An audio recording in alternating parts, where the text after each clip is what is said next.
মানুষ কর্ম করে। আমি বারংবার বলি যে ফলের আশা করবেন না। তাও মানুষ কোথাও না কোথাও নিজের কর্মের বদলে কোনো না কোনো ফলের আশা অবশ্যই রাখেন। কখনো তিনি সফল হন, কখনো অসফল। সেই জন্যই আমি বলি যে ফলের আশা কখনো রাখবেন না, কারণ সাফল্য বা অসফলতা মনের মধ্যে রাখলে কখনো কোনো লাভ হয় না। যদি সাফল্য মনের মধ্যে রাখেন তাহলে অহংকার জন্ম নেবে। যদি অসফলতা মনের মধ্যে রাখেন তাহলে এক হীনমন্যতায় আপনি ভুগবেন, যা দিয়ে কোনো শুভকর্ম হবে না। সেই জন্য শুধুই কর্ম করে যান, কর্মেই মগ্ন থাকুন। আর আসুন আমার সাথে ভালোবেসে বলুন, রাধা রাধা। জীবনের এই পথে এগোতে এগোতে আমরা কোথাও থেমে যাই। আমরা জানি না কেন। আমরা চেষ্টা করি যেন আমরা সামনে এগোতে পারি, কিন্তু এরকম হয় না। কি কারণ হতে পারে এর? আসুন আমি আপনাকে বোঝাই। মনে করুন আপনি কোনো রাস্তায় হাঁটছেন, আপনার পা মুচকে গেল, আপনি পায়ে আঘাত পেলেন। এখন এই আঘাত যদি আপনাকে পথ চলতে বাধা দেয় তখন আপনি থেমে যান। যদি আপনার ভাবনা চিন্তা ক্ষুদ্র হয় তাহলে আপনি জীবনে কখনোই এগোতে পারবেন না। ভেঙে যাওয়া কলম দিয়ে আপনি কখনো চিঠি লিখতে পারবেন না। ঠিক সেইভাবেই যদি আপনার মনে অন্যের জন্য হিংসা থাকে তাহলে আপনি আপনার নিজের ভাগ্য লিখতেই পারবেন না। কাজের প্রতি আলস্য আপনাকে কখনো ধনী হতে দেবেই না, আর ধনের প্রতি লোভ তা আপনাকে কখনো মহান হতে দেবে না। ছোট একটা কথা, কিন্তু এ হলো অত্যন্ত গুরুত্বপূর্ণ। ভাবনা চিন্তা অবশ্যই করুন, আর বোঝার চেষ্টা করুন সেটা যা আপনি বুঝতে চান। হতে পারে আপনি এমন কোনো পথ খুঁজে পেলেন যার ফলে আপনি কোনো খারাপ পথে যেতে যেতে থেমে গেলেন, বা আপনি এমন কোনো অর্থ খুঁজে পেলেন যা আপনাকে মহান হবার পথে অগ্রসর করে দিল। রাধা রাধা।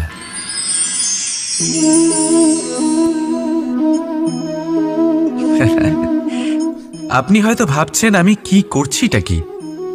আজ আমি ভাবলাম যে রান্না করতে একটু সাহায্যই করে দিই, তাই চাল বেছে দিচ্ছিলাম। ভেবেছিলাম এই কাজটা অত্যন্ত কঠিন হবে। না, সহস্র ভালো চালের মধ্যে থেকে দুটো কাকুর বাছা শুধুমাত্র অভ্যেসের ব্যাপার। বাস্তবে কঠিন কাজ আর শিল্পকলা সেটাই যেখানে কয়েক হাজার কাকরের মধ্যে থেকে একটা রত্ন বের করতে হয়। এবারের সারমর্ম কি হতে পারে? সারমর্ম হলো এটাই, বড় তিনি হন না যিনি মানুষের মধ্যে খামতি বের করেন।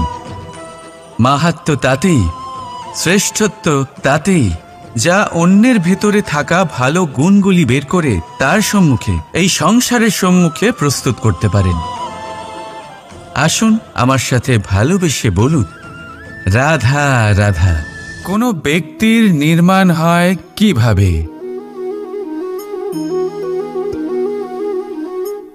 কেউ বলবেন পঞ্চতত্ত্বের দ্বারা, কেউ বলবেন আত্মা, দেহ ও চেতনার দ্বারা, কেউ বলবেন ঈশ্বরের কৃপার দ্বারা, তো কেউ বলবেন এই প্রকৃতির পরীক্ষার দ্বারা। না, মানুষের নির্মাণ হয়ে থাকে বিশ্বাস দ্বারা। ব্যক্তি তখনই গড়ে ওঠেন যখন ব্যক্তিত্ব থাকে, ঠিক কিনা? আর ব্যক্তিত্ব তখনই হবে আর সেরকমই হবে যেরকম বিশ্বাস আপনি নিজের উপরে রাখবেন। যদি আপনি মনে করেন আপনি বিষের ন্যায় হবেন তাহলে আপনি বিষাক্তই হবেন। যদি আপনি এটা মনে করেন যে আপনি অমৃতের ন্যায় হবেন তাহলে আপনি অমরই হয়ে যাবেন। যদি আপনি নিজের উপরে বিশ্বাস রাখেন যে আপনি সংসারের সবথেকে উঁচু পর্বতের শিখরে পৌঁছতে পারবেন তাহলে আপনি অবশ্যই পৌঁছবেন। যদি আপনার এরকম মনে হয় যে আপনি এরকম কখনো করতে পারবেন না, তাহলে এরকম কখনোই হবে না। ভেবে দেখবেন, বিশ্বাসের মধ্যেই বিশ্ব বাস করে থাকে। তো আপনার অস্তিত্ব কেন করবে না? যেমন বিশ্বাস আপনি নিজের উপরে রাখবেন, তেমনই আপনি হয়ে উঠবেন। সেই জন্য নিজের উপরে বিশ্বাস রাখুন। আর হ্যাঁ, ভালোবেসে বলুন রাধা রাধা। এই সম্পর্ক হল গুরু এবং শিষ্যের। গুরু হলেন ধনুকের সেই প্রত্যঞ্চার মতো, যিনি নিজেকে পেছনে রেখে শিষ্যকে তার গন্তব্যের দিকে এগিয়ে দেন, তাকে নিজের লক্ষ্য ভেদ করতে দেন, আর সর্বদাই কঠোর হয়ে থাকেন যাতে শিষ্য কখনোই নিজের লক্ষ্যচ্যুত না হয়। ধন্য হলেন এমন গুরু যারা শিষ্যকে নিজের গন্তব্যে পৌঁছেও দেন এবং তার সব কৃতিত্ব তাকেই দেন, নিজের শিষ্যকে, নিজের বাণকে। তাহলে আপনারা চিরকাল এরকম গুরুকে মনে রাখবেন, সর্বদা তাদের সম্মান করবেন, সর্বদা তাদের ভালোবাসবেন, কখনো জীবনে পিছিয়ে পড়বেন না আপনি। আসুন আমার সাথে ভালোবেসে বলুন রাধা রাধা। আপনি কি কখনো কোনো উঁচু পর্বতের শিখরে পৌঁছতে পেরেছেন?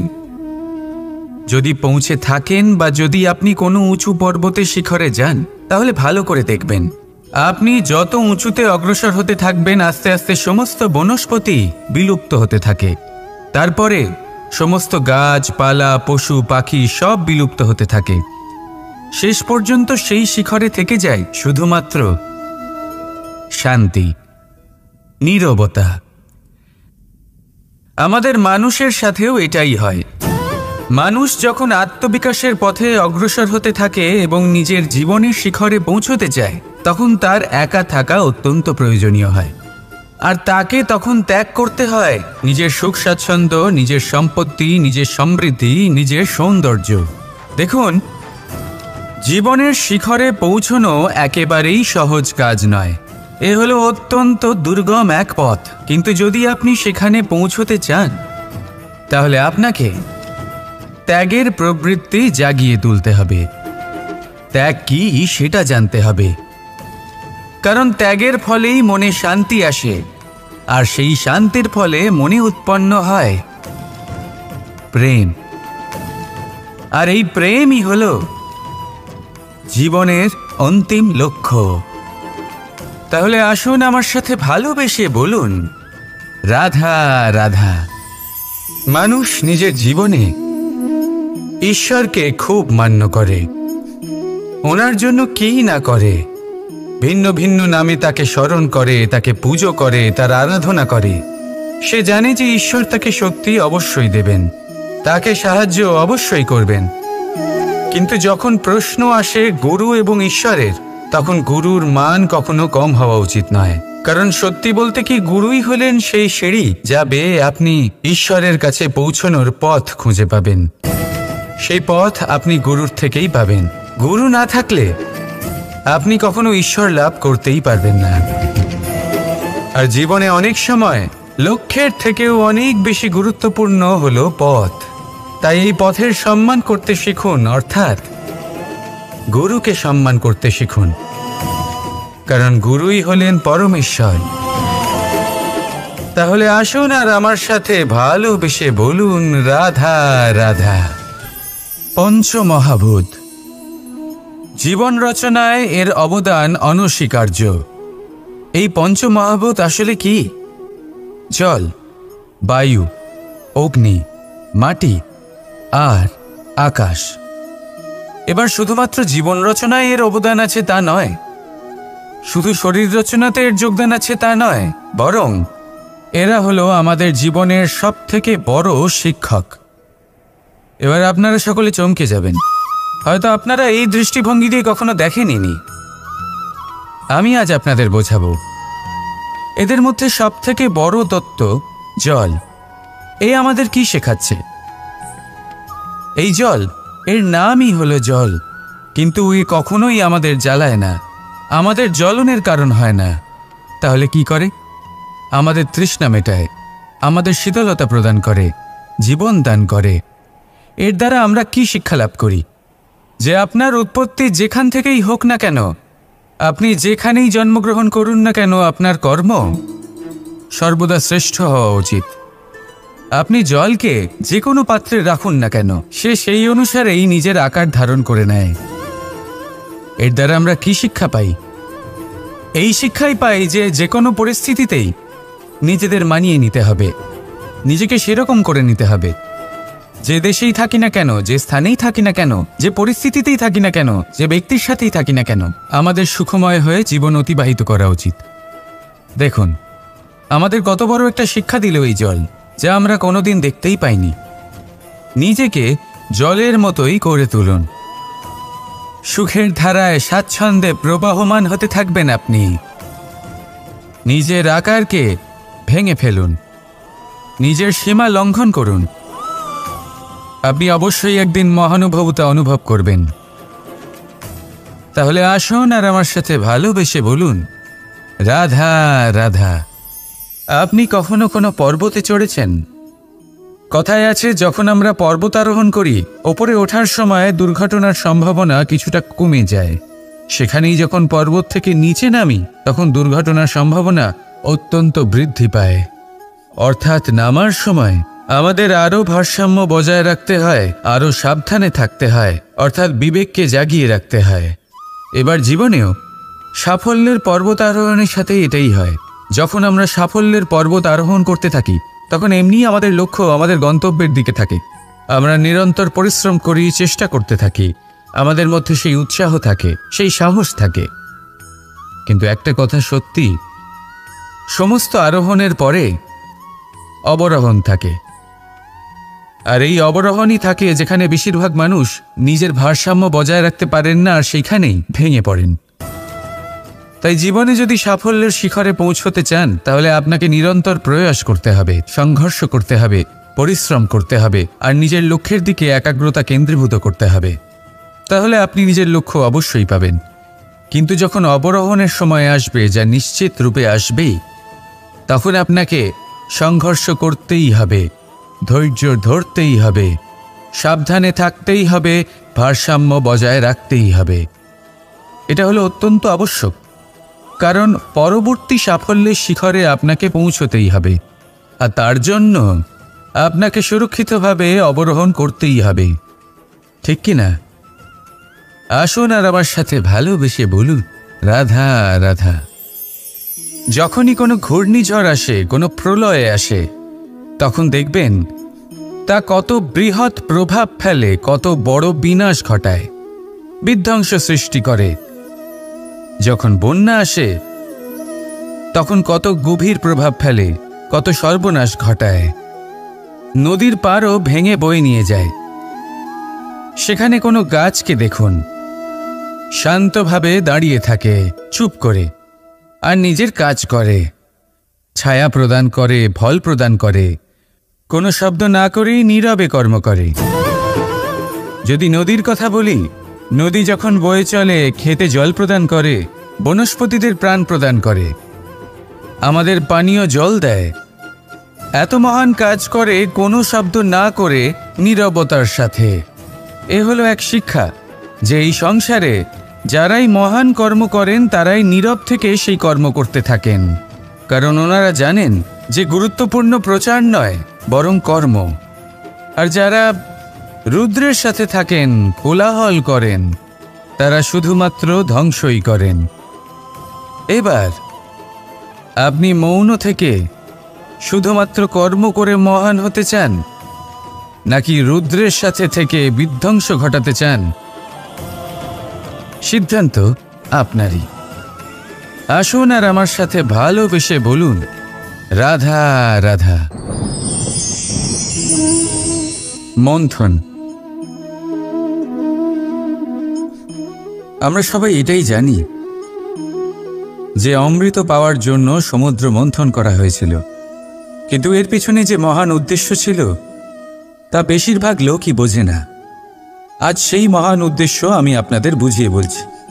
আমাদের জীবনে এই অমৃত লাভ করার জন্য পথপ্রদর্শক হয় মন্থন। তারপরে আমরা করি প্রতিজ্ঞা, তারপর নিই প্রস্তুতি, যেটা দেবতারা আর অসুরেরা একসাথে করেছিলেন। তারপর আমরা করি চেষ্টা। বাসুকীর মুখ থেকে বিশ্বশ্বাস নির্গত হওয়া এটা প্রারম্ভিক বাধা হয়ে দাঁড়িয়েছিল। তবুও আমাদের লক্ষ্য দৃঢ় ছিল।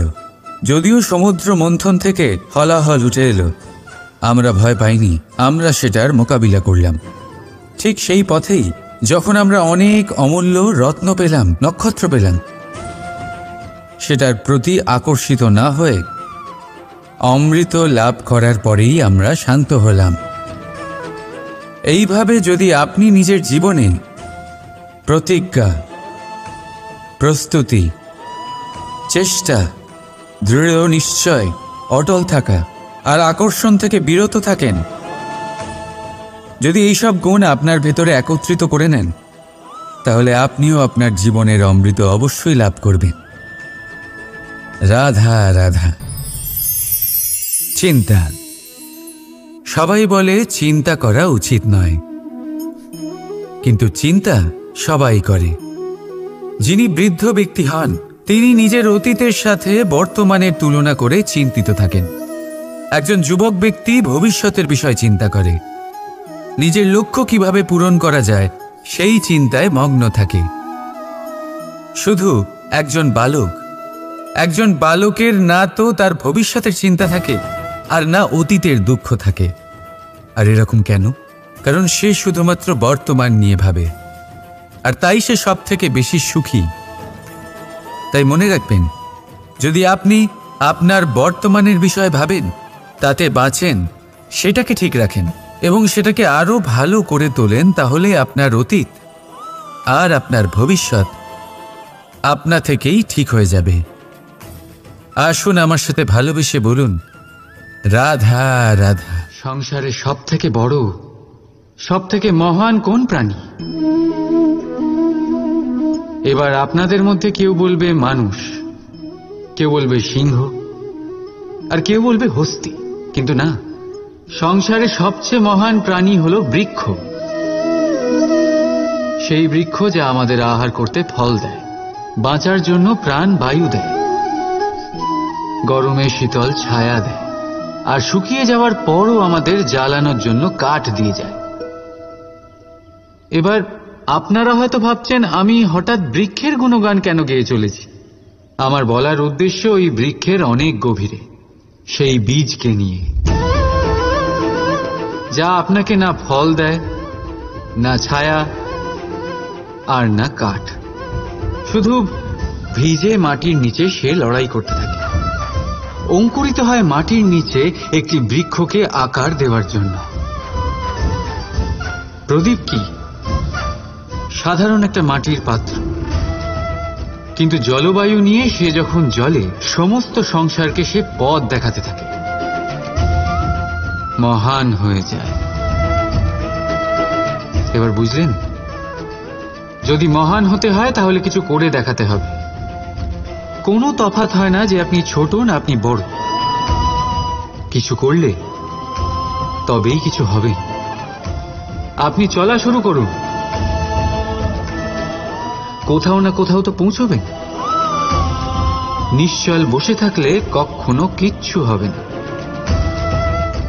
মনে রাখবেন, কিছু আরম্ভ করতে গেলে মহান হওয়ার একেবারেই প্রয়োজন পড়ে না, কিন্তু মহান হতে গেলে কিছু আরম্ভ করা অতি আবশ্যক। রাধা রাধা। একটা শব্দ আছে যেটা আমরা মাঝে মাঝেই অথবা অনেকবার শুনতে পাই, স্বার্থ।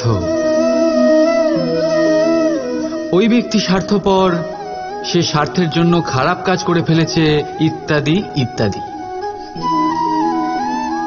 সত্যি কথা বলতে কি, সংসার স্বার্থকে পাপ ভাবতে শুরু করেছে। কিন্তু স্বার্থ কি সত্যি ক্ষতিকর? না। স্বার্থ কথাটা এসেছে স্ব থেকে, অর্থাৎ স্বয়ং থেকে। মানে যে কর্মে শুধু স্বয়ংয়ের অর্থ আছে, শুধু স্বয়ংয়ের কোনো লাভ আছে, সেটাই স্বার্থ। এবার প্রশ্ন এটাই হলো যে আপনার স্বটা কি। যদি আপনার স্বতে কেবল আপনি থাকেন তাহলে আপনি অবশ্যই স্বার্থপর। যদি আপনার স্বতে পরিবার থাকে তাহলে আপনি পারিবারিক। যদি আপনার স্বতে অন্য লোক থাকে তাহলে আপনি পরোপকারী। আর যদি আপনার স্বতে এই সংসার থাকে তাহলে আপনি পরমার্থী। তাহলে নিজের স্বার্থ থেকে দূরে যাবেন না, সেটার বিস্তার করুন। নিজের অস্তিত্বের বিস্তার করলে এই স্বার্থ নিজেই পরমার্থে পরিণত হবে। রাধা রাধা। আমি আপনাদের বলেছিলাম যে সংসারের সব থেকে বড় অস্ত্র আর সব থেকে বড় সম্বল হলো বন্ধুত্ব। কিন্তু এই বন্ধুত্ব কেমন হওয়া উচিত? বন্ধুত্ব হওয়া উচিত দুধে মেশানো জলের মতো। কিভাবে? দুধে যখন জল মেশানো হয় তখন সেই জল নিজেই দুধে পরিণত হয়। এবার ভাবুন, দুধের সাথে বন্ধুত্ব করে জলের গুরুত্ব কেমন বেড়ে গেল। তবে এখানেই কিন্তু এই গল্পের শেষ নয়। যখন দুধকে গরম করা হয় তখন জল নিজের বন্ধুত্ব পালন করে। জল নিজে আগে সেটার তাপ নেয়, নিজের অস্তিত্বকে বাষ্পে রূপান্তরিত করে আর দুধকে বাঁচিয়ে নেয়। আর তারপর জল বাষ্প হয়ে গেলে দুধ ফুটতে থাকে, সে পাত্র থেকে বেরিয়ে উপচে পড়ে। আর শান্ত তখনই হয় যখন তাতে আবার জল মেশানো হয়। অর্থাৎ বন্ধুত্ব সেটাই যা বন্ধুর অস্তিত্বকে বিস্তার করে। বন্ধুত্ব সেটাই যা বন্ধুর জন্য নিজের অস্তিত্ব জ্বালিয়ে দেয়। বন্ধুত্ব সেটাই যাতে সুখ আর দুঃখ দুটোই বন্ধুত্বের সাথে যুক্ত। তাহলে এমন বন্ধুত্ব করো যার সামনে কুবেরের ধনও কম পড়ে যায়। রাধা রাধা। ভুল আর মানুষ, এই দুইয়ের সম্পর্ক অবিচ্ছেদ্য। যেমন ডানা আর পক্ষী, যেমন ধারা আর নদী। যদি ভুল মানুষের স্বভাবের এক গুরুত্বপূর্ণ অংশ হয় তাহলে ভাবুন, এতে লজ্জা কিসের? এতে লজ্জিত হওয়ার কিছু নেই। সেইভাবে দেখতে গেলে ভুল আমাদের নিজেকে আরো উন্নত করার সুযোগ দেয়, নিজেকে আরো ভালো প্রদর্শন করার প্রেরণা দেয়। এখন আপনাদের মধ্যে কেউ এর সাথে সহমত নাও হতে পারেন, কেননা অনেকের দৃষ্টিতে ভুল দোষের জন্ম দেয়। দোষ অপরাধের, আর অপরাধের কোনো ক্ষমা নেই, শাস্তি পাওয়া উচিত। কিন্তু আপনি কি কখনো ভেবেছেন এরকম কেন হয়? এর কি কারণ? এর কারণ হলো ভুল স্বীকার করাকে এড়িয়ে যাওয়া। যদি আপনি কোনো ভুল করে স্বীকার না করেন তবে সেই ভুল দোষে পরিণত হয়, আর দোষ অপরাধে। তবে মনে রাখবেন, নিজের ভুল স্বীকার করা সেই ভুল সংশোধন করার পথে প্রথম পদক্ষেপ হয়ে দাঁড়ায়। আর সর্বদা মনে রাখবেন, অপরাধ হলো সেটাই সময় মতো নিজের ভুল স্বীকার না করা। রাধা রাধা। ধর্মরথের 4টি অশ্ব চালানোর জন্য যিনি সারথি হবেন তার যে 4টি গুণ থাকা প্রয়োজন সেই সমস্ত গুণ অর্জুনের মধ্যে উপস্থিত রয়েছে। কর্মের শক্তি রয়েছে, ধর্মের প্রতি আসক্তি রয়েছে, জ্ঞানের অভিব্যক্তি রয়েছে এবং সমর্পণের ভক্তি রয়েছে। নিশ্চিত রূপে ধর্মরথে সারথি হবার জন্য অর্জুনই সব থেকে যোগ্য। আর ও শুধুমাত্র দ্রৌপদীর স্বামীই হবে না, ইতিহাসে কুরুবংশের রাজকুমার বা ইন্দ্রপুত্রের নামেই শুধু পরিচিত হবে না, বরং অর্জুনই স্বয়ং ইতিহাস রচনা করবে। অর্জুনই হবে কৃষ্ণ সারথি। যত্র যোগেশ্বর কৃষ্ণ তত্র পার্থ ধনুর্ধর। তাহলে আসুন আর আমার সাথে ভালোবেসে বলুন, রাধা রাধা।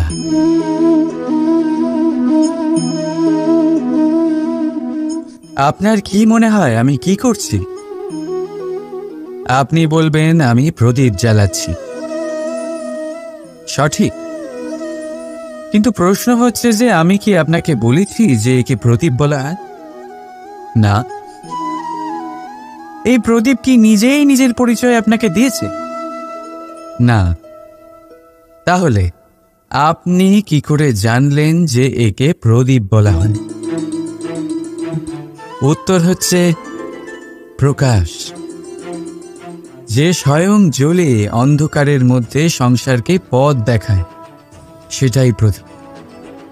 যা নিরাশার মাঝে আশার আলো প্রদর্শন করে, সেটাই প্রদীপ।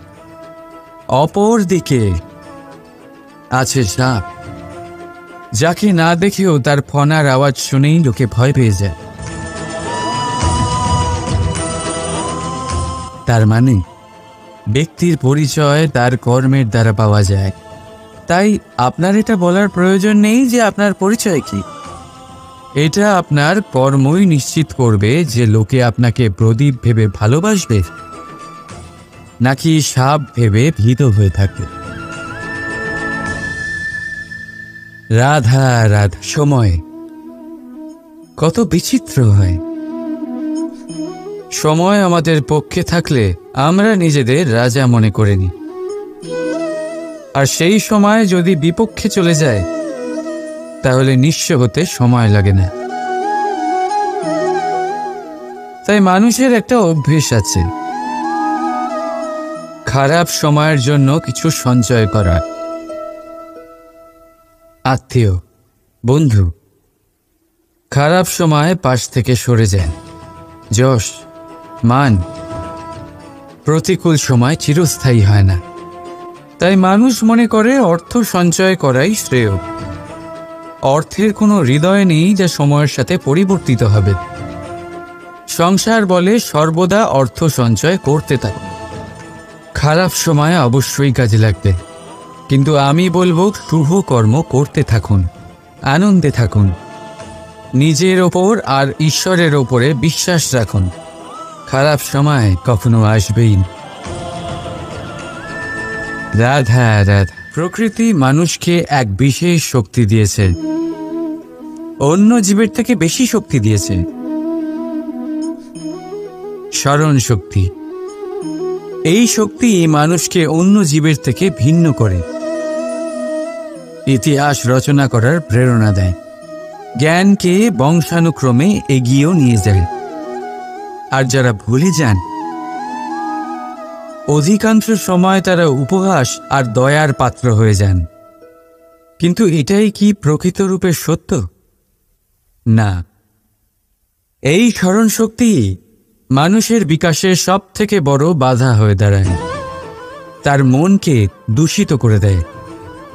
খারাপ অভিজ্ঞতা, কারোর করা বিশ্বাসঘাতকতা, কারোর কটাক্ষ বেশিরভাগ মানুষই ভুলতে পারেন না।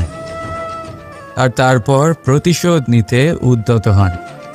প্রথমে সময় নষ্ট করেন প্রতিশোধের প্রস্তুতিতে, আর তারপর সময় নষ্ট করেন প্রতিশোধ নেওয়ার সুযোগ খুঁজতে। যদি সন্তুষ্টি পেতে চান, যদি জীবনে আনন্দ পেতে চান, তাহলে স্মরণ শক্তির সদ্ব্যবহার করুন। নিজের স্মরণ শক্তিকে চালনা করুন শুধুমাত্র ভালো কথা আর ভালো স্মৃতির দিকে। জীবনে আনন্দ পাবে। রাধা রাধা। মানুষ নিজের পরিবারের জন্য কত কিছুই না করে, দিন রাত পরিশ্রম করতে থাকে যাতে তার পরিবারের প্রয়োজন পূরণের জন্য অর্থ রোজগার করতে পারে। কিন্তু শুধু অর্থ রোজগার করাটাই কি যথেষ্ট? আপনি বলবেন হ্যাঁ, নিশ্চয়ই। অর্থ দিয়ে সব কিছু পাওয়া যায়, বিদ্যা পাওয়া যায়, বাড়ি পাওয়া যায়, ওষুধ পাওয়া যায়, আর কত কিছুই না পাওয়া যায়। এই সব একটা পর্যায় পর্যন্ত সঠিক, কিন্তু একটু মন দিয়ে ভেবে দেখুন, যখন কোনো শিশু অসুস্থ হয়ে পড়ে তখন সে ওই তিক্ত ওষুধ কেন খেয়ে নেয়? এই জন্য কারণ ওর পিতা সেই ওষুধ অর্থ দিয়ে কিনেছে? না, বরং এই জন্য কারণ তার পিতা যে তার সামনে দাঁড়িয়ে তার ওপরে তার বিশ্বাস আছে। বিশ্বাস আছে যে উনি তার কিচ্ছু হতে দেবেন না। এই বিশ্বাস, এই সংস্কার, এই শিক্ষা কখনো অর্থ দিয়ে পাওয়া যায় না। এইটা পাওয়া যায় সেই সময় থেকে যা মাতা পিতা তাদের সন্তানের সাথে কাটিয়েছেন। তাই জীবনে অর্থ অবশ্যই উপার্জন করুন, কিন্তু নিজের পরিবারকেও সময় দিন, আনন্দ পাবে। রাধা রাধা। কখনো কোনো পাখিকে দেখেছেন? যখন তারা ডিম পাড়তে প্রস্তুত হয় তখন তারা সবচেয়ে আগে একটা স্থান খোঁজে, একটা স্থান যা বর্ষা, রৌদ্র আর শত্রুর থেকে সুরক্ষিত হয়। তারপর তারা বাসা তৈরি করে, তারপরেই ডিম পাড়ে। আর তারপর যখন সেই ডিম ফুটে তার সন্তানদের জন্ম হয়, সে তাদের খাবার খাওয়ায়, তাদের রক্ষণাবেক্ষণ করে। কিন্তু যখন তাদের ডানা গজায় তখন না সে তাদের খাবার দেয় আর না তাদের বাসা বানাতে শেখায়। শুধুমাত্র তাদের উড়তে শেখায় সে। তারপর সেই বাচ্চারা আকাশে উড়তে শিখে নিজেরাই নিজেদের খাবার জোগাড় করতে শিখে যায়, নিজেরাই নিজেদের বাসা বানাতে শিখে যায়। আর আমরা মানুষেরা কি করি? আমাদের সন্তান বড় হয়ে যাওয়া সত্ত্বেও তাদের নিয়ে সর্বদা দুশ্চিন্তা করি। তার জন্য আমরা গৃহ নির্মাণের চেষ্টা করি। নিজের সন্তানকে আরও শক্তিশালী করে গড়ে তোলার বদলে তাকে আমরা দুর্বল করে দিই। জীবনে সেটাই করুন যা একটা পাখি করে। নিজের সন্তানকে আকাশে ওড়ার শিক্ষা দিন, সংস্কার দিন, আর একটা নির্দিষ্ট সময়ের পরে তাকে নিজের আকাশ নির্ধারণ করতে মুক্ত করে দিন। রাধা রাধা। সাগরে সেতু বাঁধার গল্প তো আপনারা নিশ্চয়ই শুনে থাকবেন। রামচন্দ্রের সেনাকে 100 যোজন সমুদ্র অতিক্রম করে লঙ্কায় আক্রমণ করতে হতো। সেতুকার নল আর নীল সেতু বাঁধার উপায় বের করল, কিন্তু প্রশ্ন ছিল সেতু বাঁধা কি করে হবে? সমুদ্র অত্যন্ত গভীর। কত পাথর দেওয়া হলে এই বিশাল সমুদ্র অতিক্রম করা সম্ভব হবে? তখন এক উপায় নির্ধারিত হল। পাথরের ওপর লেখা হলো রামের নাম। আর যখন সেই পাথরগুলোকে সাগরে ফেলা হলো, সেগুলো ভাসতে লাগলো। এবারে কেউ বলবেন এটা রামচন্দ্রের নামের মহিমা, কেউ বলবেন এটা নারায়ণের কোনো জাদু। কিন্তু না, এটা রামচন্দ্রের সেই গুণ, ওনার ব্যক্তিত্বের সেই মহান দিক যা ওনার প্রতিনিধিত্ব করেছে। তাই সেই পাথরও সাগরে ভেসে ওঠে।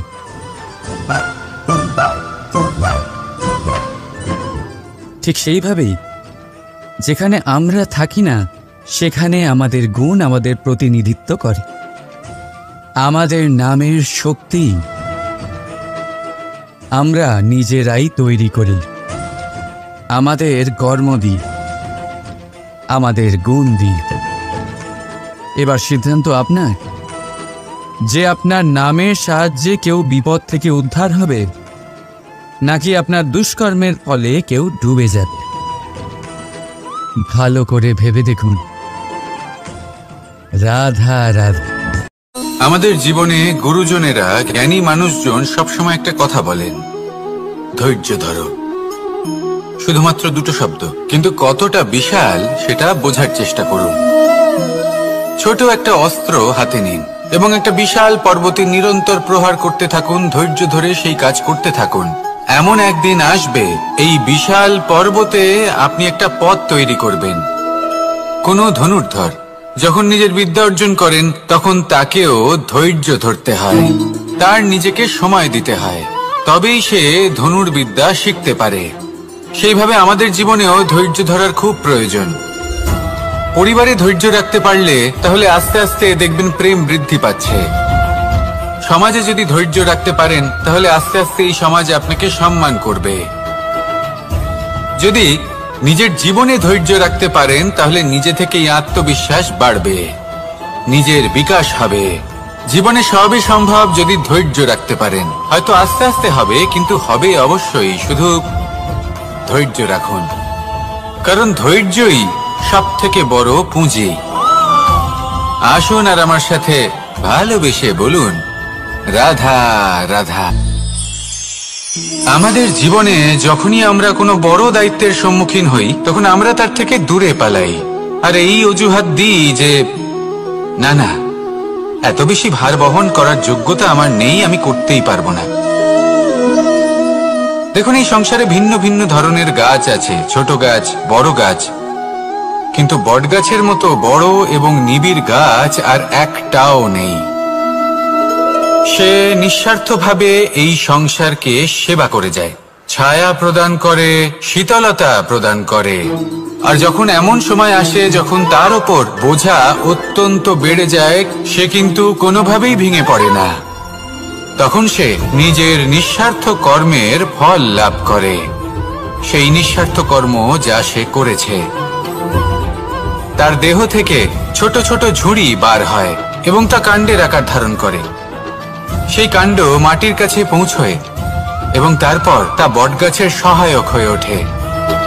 সে ভেঙে পড়ে যায় না। এইভাবে আপনিও জীবনে নিঃস্বার্থভাবে সবার সেবা করুন, ভালোবাসুন, সবাইকে সাহায্য করুন। যেদিন আপনার ওপর বোঝা অত্যন্ত বেড়ে যাবে, সেদিন এই সব মানুষ আপনাকে সাহায্য করার জন্য আসবেন, আপনার শক্তি হয়ে উঠবেন, আর আপনি বটগাছের মতোই মহান এবং বিশাল হয়ে উঠবেন। আসুন আর আমার সাথে ভালোবেসে বলুন, রাধা রাধা। একটা শব্দ আছে, পরিস্থিতি। অনেক মানুষের মুখে আমরা এই শব্দ শুনি। জীবনে যখন অসফল হয়ে দুঃখ আসে, সংকট আসে, কোনো বিপদ ঘনিয়ে আসে, তখন সমস্ত দোষ আমরা পরিস্থিতির ওপর চাপিয়ে দিই। আর দেখতে গেলে কোথাও না কোথাও ঠিকই করি। এই পরিস্থিতি প্রত্যেক দিনের মতো পাল্টাতে থাকে, কিন্তু এই দিন, এই রাত, এমন কেউ আছেন যিনি এর ওপরেও নিয়ন্ত্রণ সাধন করেন, আর তিনি হলেন সূর্য। ঠিক সেই রকমই আমাদের জীবনেও সূর্য হলো এই মন। যদি এই মনের উপর আমরা নিয়ন্ত্রণ করতে পারি, তাহলে আমরা জীবনকেও নিয়ন্ত্রণ করতে পারবো। প্রথমে এই মনের রাজা হয়ে উঠতে হবে। তাই মনে রাখবেন, যদি মন দুর্বল হয়, তাহলে পরিস্থিতি আমাদের সমস্যা বলে মনে হবে। এই মন যদি স্থির হয়, পরিস্থিতি প্রতিস্পর্ধা বলে মনে হবে।